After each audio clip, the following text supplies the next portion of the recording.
कर्मभूमि टीवी में आपका स्वागत है। देश दुनिया की खबरें बताते हैं क्या है। लेकिन आजकल की जो खबरें जो चल रही हैं वो यूक्रेन से जुड़कर चल रही हैं। यूक्रेन में भारतीय बहुत सारे लोग फंसे हुए हैं, चाहे वो छात्र छात्राएं हों या काम करने वाले लोग हों।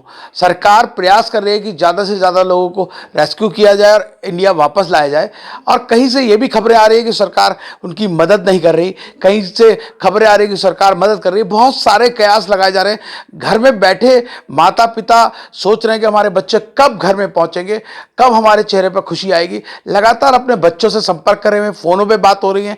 कुछ बच्चे कोटद्वार पहुंच चुके हैं। कल हमने मुलाकात कराई थी पायल पवार से, जो एमबीबीएस की छात्रा थी। आज विभूति भारद्वाज जी के साथ हम बात कर रहे हैं। विभूति भारद्वाज जी 3rd ईयर एमबीबीएस वहां से कर रही हैं।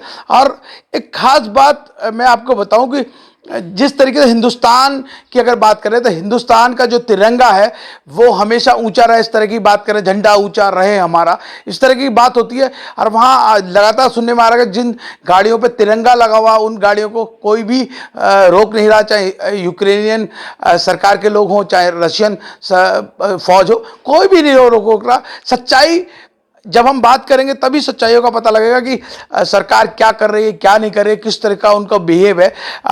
जी आपका कोटद्वार में स्वागत है। आप वापस है ना, कैसा लग रहा है? मुझे बहुत खुशी हो रही है कि फाइनली इतने ट्रॉमा के बाद, इतने 3-4 दिन जो हम सबके लिए काफ़ी मुश्किल रहे हैं, उसके बाद फाइनली घर आके बहुत खुशी हो रही है। इस तरीके से मीडिया में लगातार खबरें चल रही थी कि रिस्क में कई लोग, नीचे बेसमेंट में बैठे हुए हैं बच्चे, अभी भी कई सारे बच्चे फंसे हुए हैं। आपकी क्या किस तरह की यात्रा रही, क्या पॉजिटिव रहा, क्या निगेटिव रहा, बताइए। हाँ जी सर, अभी जैसा सुनने में आ रहा है कि बहुत स्टूडेंट्स वहाँ पे अटके हैं। मेरे भी काफ़ी सारे फ्रेंड्स हैं अलग अलग सिटी में यूक्रेन के, जो अभी भी बंकर्स में हैं। उनके लिए फूड राशन भी थोड़ा कम हो रहा है। पर जहाँ तक मेरा सवाल है वो ये है कि मेरा नाम पहली लिस्ट में आ चुका था इवैक्यूएशन की, तो मेरे लिए काफ़ी ईजी रहा था, क्योंकि हमारा फर्स्ट डे हो गया था, तो मेरे लिए काफ़ी ईजी था।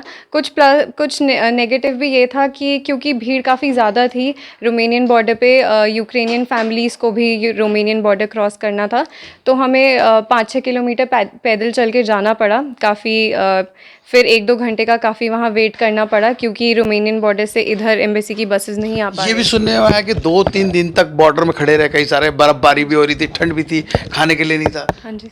हाँ जी सर, ये सही बात है, क्योंकि अभी दूसरे तीसरे दिन जो इवैक्यूएशन प्रोसेस है उसमें काफ़ी सारे स्टूडेंट्स हैं जो अभी टेंट में और बंकर्स में अभी वहीं ही वेट कर रहे हैं रोमेनियन बॉर्डर पे।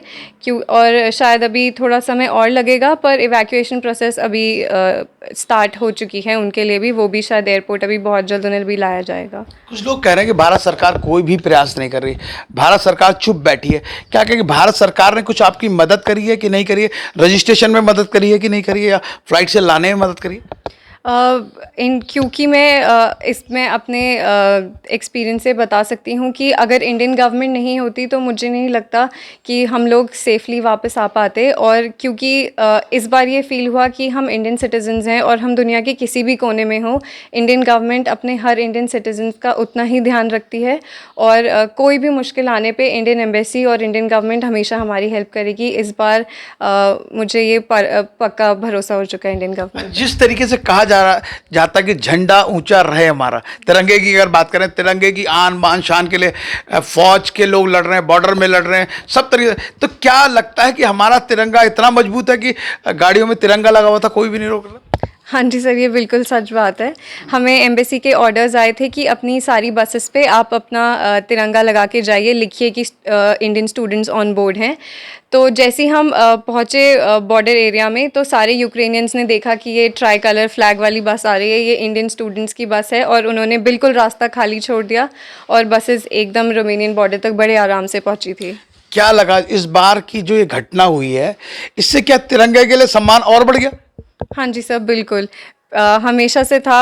हम हमेशा से प्राउड फील करते हैं इंडियन सिटीजन्स होने का, पर इस बार एक्चुअली रियलाइज़ हुआ कि कितना इम्पोर्टेंट है to be an Indian citizen. चलिए ये देखिए हमने बात बताया कि जिस तिरंगे की हम बात करते हैं जिसके लिए बॉर्डर पे लोग लड़ रहे हैं, उसकी शान के लिए, इस देश की आन के लिए, उस तिरंगे के झंडे को लहराने के लिए जो हमेशा लहरता रहे, उसके लिए फौज के कई सारे लोगों ने बलिदान दिया। अगर उत्तराखंड राज्य की अगर बात करूं तो ये तो धरती वीरों की है। भारत गढ़वाल राइफल की बात करें, कुमाऊं राइफल की बात करें, बहुत सारी रेजिमेंट ऐसी हैं जो यहाँ का गौरव बढ़ाती हैं। वीर चक्र हो चाहे परमवीर चक्र हो, बड़े बड़े मेडल यहाँ मिले हैं। और एक बेटी जो एमबीबीएस करने जाती है विदेश में और हिंदुस्तान वापस आती है और उसकी भावनाएं पूछते हैं कि अगर आपको एक अच्छा पैकेज मिलता है विदेश में तो वहां जाना पसंद करेंगे या कम पैकेज में हिंदुस्तान में काम करना पसंद करेंगे? सर ऑब्वियस मतलब इसलिए यूक्रेन गई थी कि वहाँ से नया एक्सपीरियंस, एक नया मेडिकल वे सीख के वापस इंडिया आऊँ और उसको यहाँ यूज़ कर सकूँ। तो ये तो कोई क्वेश्चन नहीं होता है, पक्का इंडिया में करूँगी। नहीं, कहीं ऐसा तो नहीं कि ज्यादा पैसे मिले और आप वहां चले जाए फिर? सर हमेशा इंडिया में ही जॉब करने का है। देखिए एक बेटी ने ये बात कही कि अगर कोई भी कीमत अगर मिलती है लेकिन हिंदुस्तान में काम करने का अलग ही मज़ा है। और जो प्राउड फील इस घटनाक्रम से हुआ है, तिरंगे का जो प्राउड फील हुआ है, वो उनके जीवन में एक नई छाप पैदा करेगा और आने वाले वक्त में यही बच्चे देश के कर्णधार बनेंगे और देश को आगे लेकर जाएंगे। एक और बात बताइए, जिस तरीके से धड़कनें बन रही थी बहुत, तो डर भी लग रहा था? हाँ जी सर, स्टार्टिंग के जो हमारे 10-12 घंटे थे बहुत डर लगा था, क्योंकि हमारे आसपास बॉम्बिंग्स हो रही थी। रेड अलर्ट कर दिया गया था। टीवी स्क्रीन्स पे बताया जा रहा था कि अगर बॉम्बिंग्स हुई तो आप बंकर में जाइए। हमारे पास भी लिस्ट आ गई थी कि आपके आसपास ये बंकर्स हैं। तो उस टाइम बहुत पैनिक हो गया था और बहुत डर लग रहा था कि अगर 1-2 दिन और लेट हो गया इवैक्यूएशन में तो हम लोग किस तरीके से आगे रहेंगे, या खाना मिलेगा या नहीं मिलेगा। पर हम लोग लकी थे तो ऐसी कोई प्रॉब्लम आई नहीं है। हम लोग फर्स्ट डे ही आ गए थे तो इतना नहीं देखा। अभी आपका एमबीबीएस थर्ड ईयर है और थर्ड होने के बाद अभी आगे पढ़ाई करनी, क्या पता ये मामले 1 साल तक सुलझ पाए ना सुलझ पाए, पढ़ाई रोकने की भी संभावना है। तो भारत सरकार से कुछ अपील करेंगे कि किस तरीके से वो आपकी मदद करे? हाँ जी सर, पढ़ाई का तो सबसे पहले डर यही लग रहा था वॉर स्टार्ट होने पे कि हमारी आगे एजुकेशन कैसे होगी, क्योंकि अभी मेरे 3 इयर्स और बाकी हैं यूक्रेन में।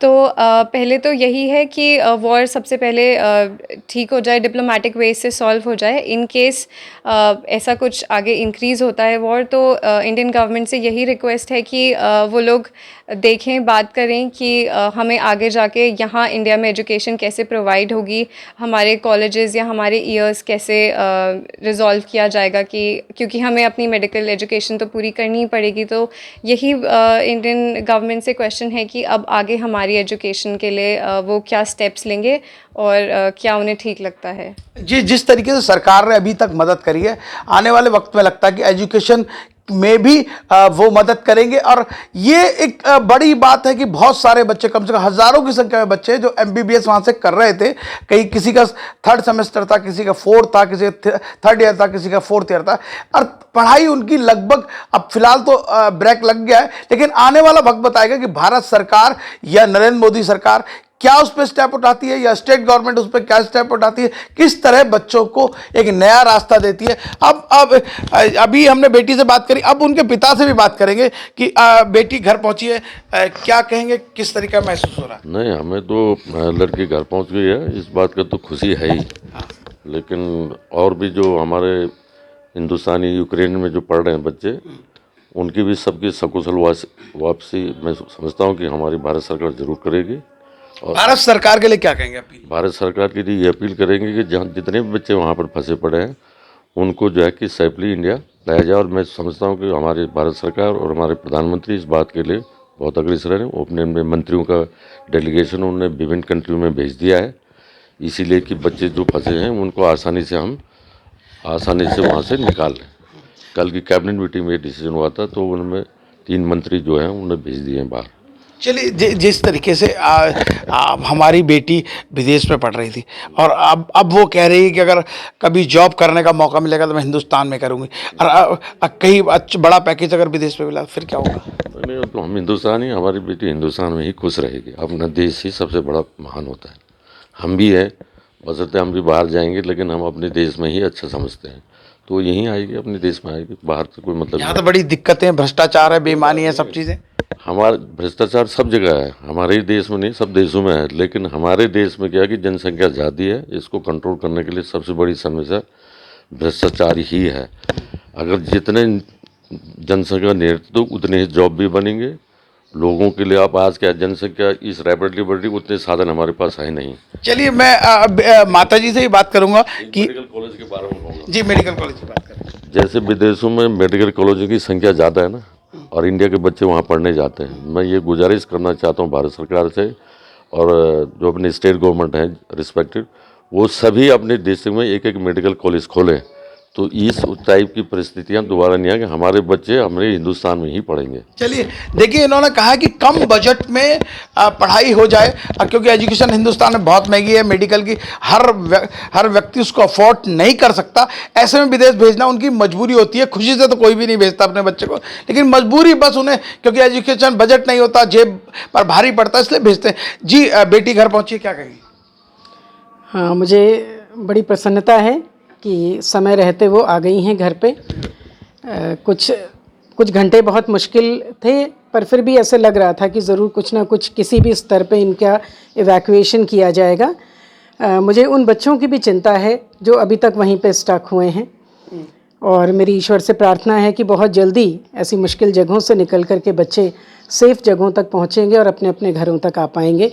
तो ये बहुत बड़ी तसल्ली की बात होगी सभी पेरेंट्स के लिए। चलिए देखिए, पिता ने अपील करी भारत सरकार से कि एजुकेशन सस्ती करी जाए जिससे हम अपने घर में पढ़ें, और माँ की अपील ये है कि जो फंसे हुए बच्चे हैं वो जल्द घर वापस आएं, चाहे मेरा बच्चा हो चाहे किसी का भी हो, जो भी बच्चा वहाँ फंसा हुआ है वो जल्द वापस आए। मैं राजीव गौड़ नीरज के साथ कर्मभूमि टीवी के लिए कोटद्वार।